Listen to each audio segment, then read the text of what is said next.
Hi, I'm Sophie Coldwell and I've just got back from Yokohama where I won my first World Series gold medal. So Sophie, reactions, has it sunk in yet? A little bit. I still can't quite believe it, you know, like it took me a long time to feel like I was good enough to race World Series, like let alone trying to podium at them and then let alone, you know, winning one. Like it's kind of like what you dream about being able to achieve, and being able to achieve one was, yeah, it was obviously more than I'd hoped for that weekend, and I didn't expect that it was going to happen. So sunk in, but probably not quite 100%. And you went into the race wearing number one. Obviously, you finished number one as well. How were you feeling when your name was called and you were the first person out onto the pontoon?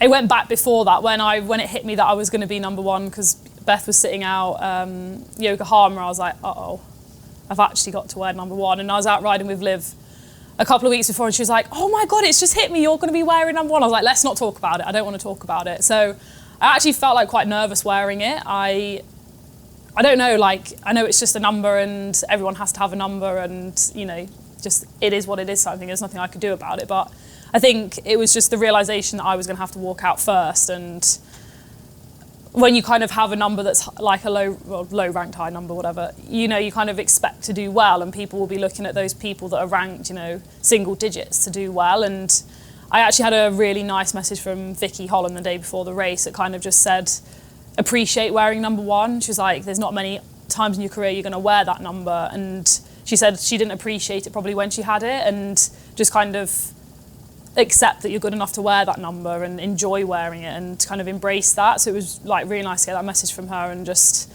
it is just a number, and meant that I got to choose where I wanted on the pontoon, so that was quite good. And was there a moment in the race when you kind of reflected and went, I've got this? Or was it not until you saw the finish line? When it was weird actually, because when we were on the bike, I was kind of like looking around and I was like, there's no one in this pack that's like can definitely outrun me. You know, there wasn't Georgia wasn't in there, Beth wasn't in there, Cassandra wasn't in there. Like, I wasn't sat there going like, hey, there's definitely these people who are going to outrun me. So when we got off the bike, I kind of just thought, right, I'm just going to run hard for the first 2 laps and kind of see who comes with me and what situation we're in. And then there was a gap, and every time we kind of got to the coaches, the kind of time gap was going out. And when I hit the 3rd lap and I got halfway around that and the gap was still at 30 seconds, I was like kind of doing the maths in my head, and I was like, unless something catastrophic happens, there's no way that you can lose 30 seconds in like 3K. Like, surely, like it's just not going to happen. And then it probably wasn't until with like half a lap to go, and I was like, you're actually going to do this? Like, you are literally not going to get caught. There is 1,500 meters to run, and you are not going to get caught. So probably didn't really sink in until that point, because you always are like, what if? So yeah, with probably half a lap, I could kind of enjoy it and enjoy winning basically. And what's that moment like when you hit the blue carpet, you see the finish line tape lifted up, and it's for you? Quite surreal, I think. You know, I've watched World Series for, a long, long time, and you know, I think back to when Helen was winning, and you know, Paula Finley was winning, and you know, you got Moffat and Snowsill and people like that. Like, you watch it and you just think, whoa, that's really cool. That, like, they must feel amazing winning and stuff. And it was just really surreal when you're running down the blue carpet and you're the one that's going to hit the tape. Like, I don't win many races. Like, you know, even back at, you know, World Cup, European Cup level, Super League level, like, I don't win that many races. It's not something that like you get to do all the time at any level. So to win a race is a big thing, and then to win kind of like the pinnacle of our level of racing was, yeah, surreal, and probably won't sink in properly for a while.